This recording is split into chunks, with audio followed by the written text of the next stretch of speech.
It's nice to have you on another episode of Enterprise Morning on Enterprise TV from our headquarters in Lagos and Nigeria. I am Henry Igwebike. In a bit, we'll be going to our newspaper headlines for today, and the GV will be our main conversation also for today. So while we get everything all sorted out for you, please do well to visit our website at www.enterprisetvnews.com. Like, comment, and follow us on all our social media platforms at Enterprise TV7. With me today in the studios to peruse on our newspaper headlines is Barrister Tunji Abdul Hamidi. He is a barrister at law and also a public affairs commentator. Good morning to you, Barrister. Good morning and thank you for having me. It's my pleasure to be with you. Welcome to Enterprise Morning today. All right, so quickly, let's start off our newspaper headlines with the Daily Independent. And bad headline here says, "Don't pay ransom to free Kaduna 280 abductees." And that's coming from Tinubu. And the writer there says, task security operatives to bring them back home safely. And the sub-writer here says, swears in 17 NPC commissioners. And on the bottom strip of the same newspaper, we have 3.7 trillion budget padding claim. Bauchi government backs suspended Ningi, vows to probe allegation. Barrister, let's talk about this issue of ransom paying and ransom not paying, and the criminality that's currently ravaging the country.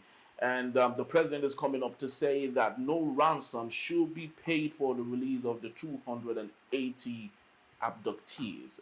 How realistic do you think this is, given how industrious we have made kidnapping in Nigeria with paying of ransom individually and collectively?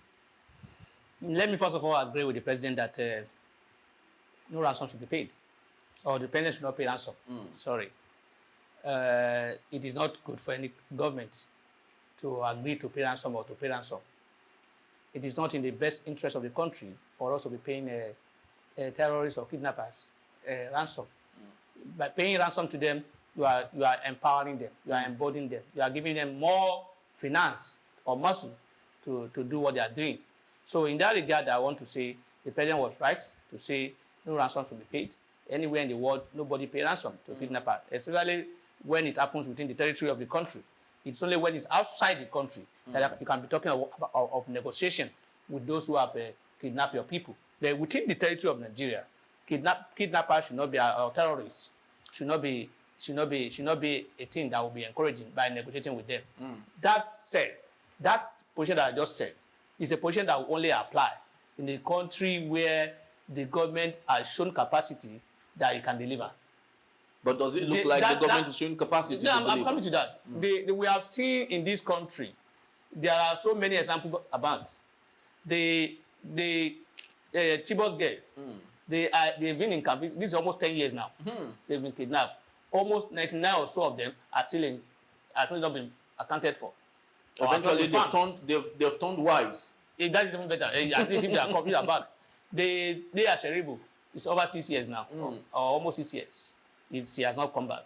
So many other people that we don't even remember again have been kidnapped that are not coming back.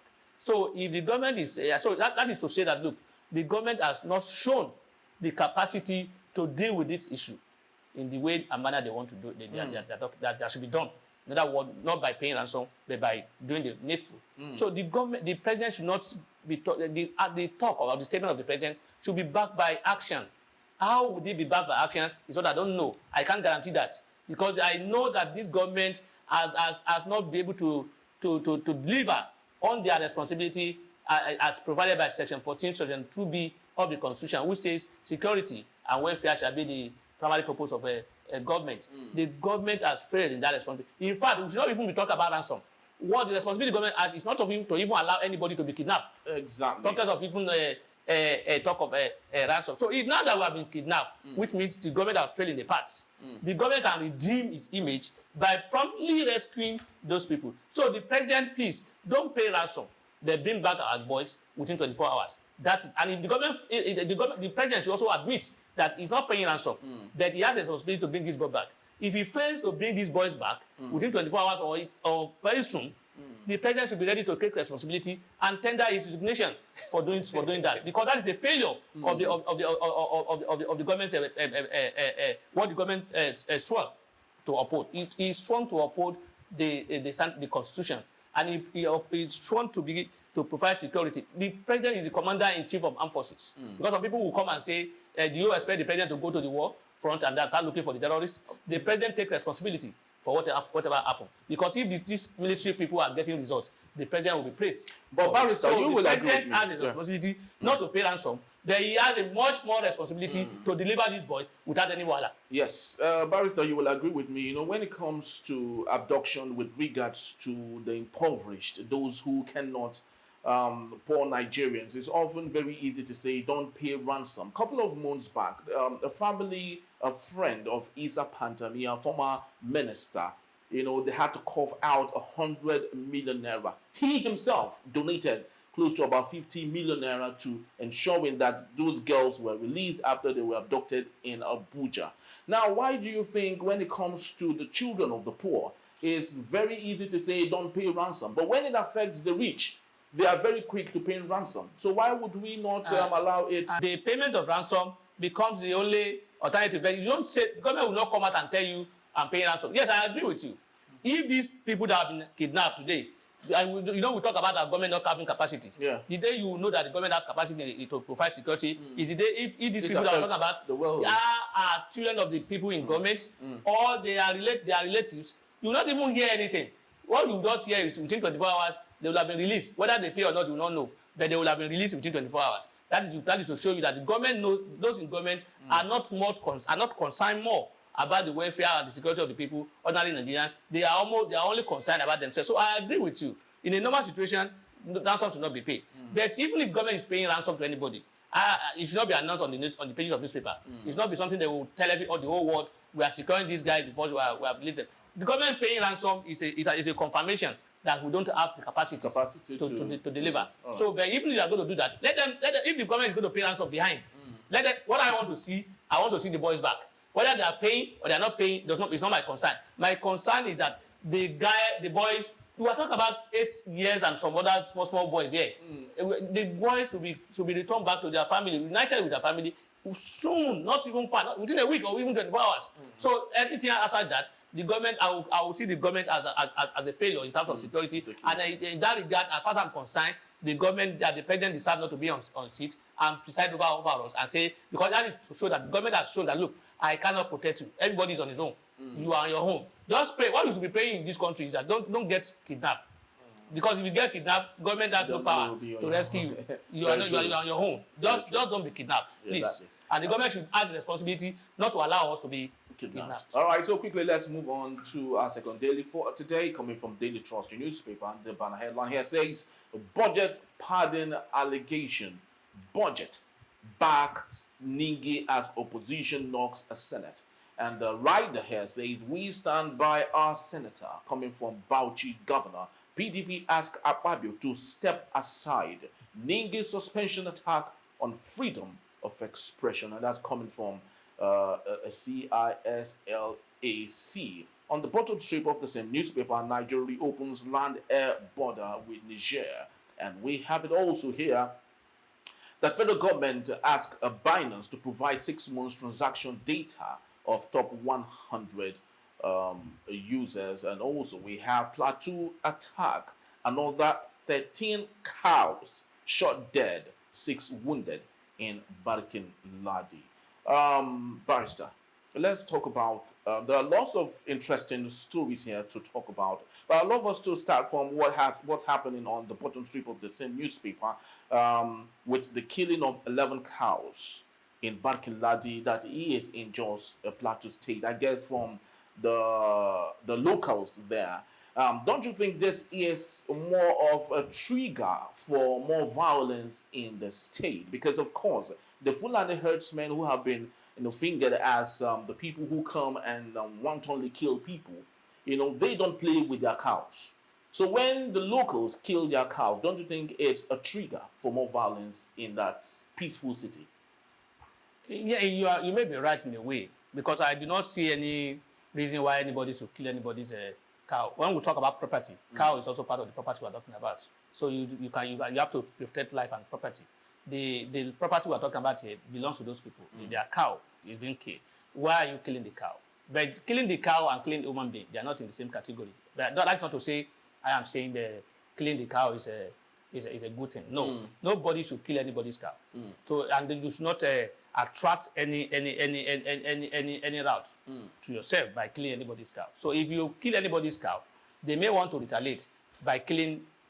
Unfortunately, if they don't have a cow to kill, they will come back for those who kill the cow, which is not proper. So for me, we are still talking about the failure of government. This is not today. We have been hearing people killing people's cow. We have been hearing people killing people. We have been hearing this and that. How many people have been prosecuted? How many people have you seen paraded and said these are the people who did this? Rather, we are thinking of how to package them, how to give them benefits, how to give them amnesty, or what they call it, how to even make them more relevant, how to even absorb them into our whatever. So you see, you encourage criminality when people are not punished for what they have done wrong.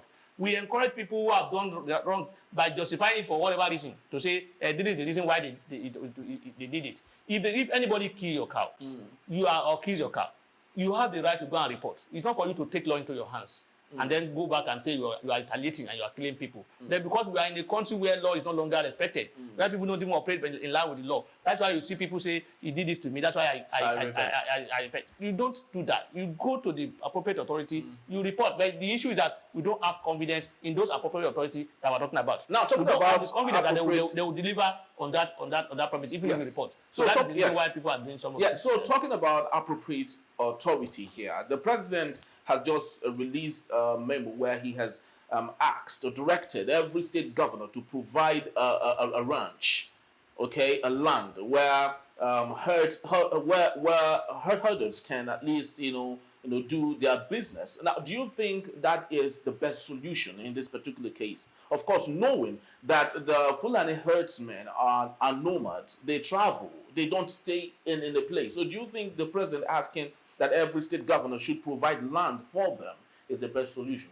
And it's one of the solutions to the problem on ground. But whether that solution will work in our environment is what I don't know. Because people who you are talking to are not even knowledgeable enough to know the importance or benefits of that ranch you are talking about. They are used to this giving themselves hardship, as far as I'm concerned. Because how can you be working from one country to another? It's a culture for them, though. The name of you are not even enjoying, and some of them are fit anyway. Our former president, I hear, they has done that before. So so it doesn't matter in a way, and that's why you see them. They are very fit in that regard. It's one of the ways to resolve it. But how can we do we have the capacity to do it? If they fail to, we even provide ranches and they fail to abide by it, do we have the capacity to punish them for not doing the right thing? That is the problem we're having. If people have been doing the wrong thing and you are not punishing it, they will do it. So even if you provide that those ranches and they are not, and people are flouting it and you are not doing anything, nothing will happen. So government should go beyond all the talking or making policy statements. They should be. We need action. We need them enforce the law the way it should be enforced. That is the only way. Even if there are no ranches, what law gives you the power to go and destroy other people's property? Exactly. The name of I want to do my own business. You are doing your own business. You are killing other people's business. Exactly. That is not the way to go. So I think we need to find a balance, and the only way to find a balance is by creating those ranches. But whether or not that will be abided by people, I don't know. And I don't know whether the government can also enforce it. It's a matter of that should be thought of. All right. So quickly, let's look at the issue of budget.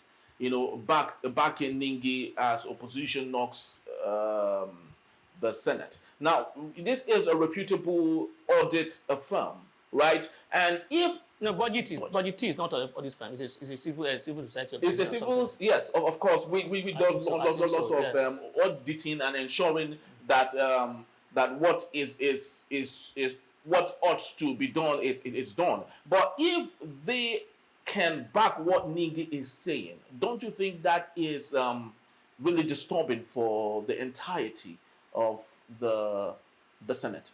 I said we're not seeing I said we're deceiving ourselves. Senator Abdul Ningi should be praised for what he has done, for his courage to expose corruption. But in our attitude, we are trying to make him look like he has done the bad thing because the government has used their magic to want to change the narrative or narrow down the narrative to what they want. They think it will suit them. He has raised a major issue, and I also want to back him, and I want to support that. Look, what he has done, and even the process of suspending him, is not proper. The allegation is against the Senate president and some other leaders of the party of the National Assembly. The same Senate president and other leaders of the party were the one presiding over the proceeding where punishment was meted out to him. You cannot be a judge in your own case. That I was expecting that rather than condemning, rather than do what they did the other day, they should have what's it called? Constitute a committee or report the matter to the appropriate authority, that is the EFCC or whoever that can to investigate the matter and see whether or not he has a genuine case. You see, he raised issues.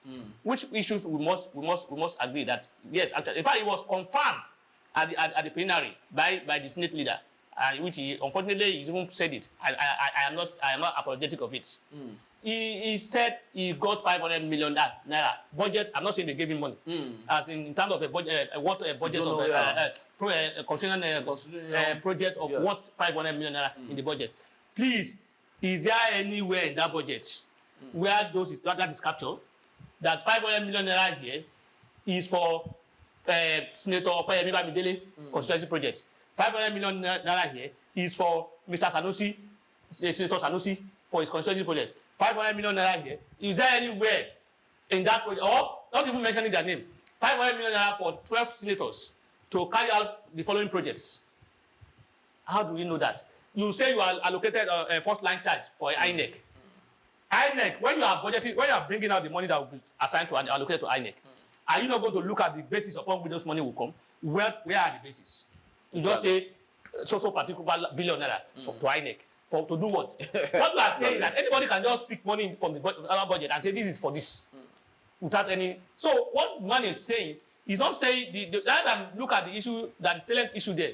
They are looking at the issue of he said we are operating two budgets, and then there were the procedure in which he raised the issue. That should not be the major issue here. The major issue here is that are there any discrepancies? Are there any allocation in that budget that has no trace to any project? If the answer is yes, the man is right. And if you are punishing the man, you can't just put him there and everybody is against him because they are angry because he exposed them. Exactly. And that's why you do not see PDP, APC, whatever in that arena. You see them all together because they see it as attack on all of them because he is exposing what we are eating secretly. So that's what they are doing. So for me, and even again by the rules, they are not supposed to suspend him for more than 14 days. That has been tested in court and the court has said so. So how they get to their 3 months or whatever for saying the truth, you see, this is discouraging people who will come out tomorrow and say, and that's why when you blame people, say, what are they doing? Or the member of the National Assembly, they are not talking. Because if you talk, people, they'll come after you, and Nigerians will not defend them. Exactly, very true. So, and then some of them will try to say, let me just keep quiet. If you can't beat them, you join them. And then they will not say anything. And that's what we are seeing, we are seeing today. So Nigerians should rise up. So there is this same question that this man is saying, rather than going by the narrative, by what they are trying to put our focus on. Let's look at this. Let's ask this question, and that I agree with Bojiti as well. I agree with Senator Abdul Ningi, and I think I want to encourage more senators or more as of rep member to do this, expose us. Yes, somebody, one of the senators raised a question. Say, here, tell me, all of us here, who can tell me that he went through this budget when he was given to us? And you recollect, he was given to them November or so, with the mandate that it should be passed by December. How can you pass that kind of budget within a month? How would they be able to read through? And it was deliberate from the executive. I know, not bringing budget late is deliberate. They want to blackmail the National Assembly. They are always falling for that blackmail because they want the executive want to say you want the budget to pass by January. That is the National Assembly that's not allowing it to happen because they didn't do the right thing at the right time. They want to rush them into it. So that by the time you are rushing, you will not see the hidden thing that are inputted in the budget. That is the essence of the rush. All right. So then we are also agree to that by saying they should pass the budget by January. What is the essence of passing the budget in January without doing the proper procedure? Exactly. Very, very true. Well, we have so many interesting stories to talk about on our national dailies today, but for the want of time, we would love to leave it at that. And I would love to say thank you to Barrister Tunji Abdulhamid for being part of our show today. It was really indeed an engaging and interesting discussion. Thank you so very, very much. Thank you for having me. All It's my right. pleasure to be Yes. with you. So Thank you. when we return, Tinubu orders reopening of land of borders with Niger Republic. Details in a bit when we come back. Please don't go anywhere.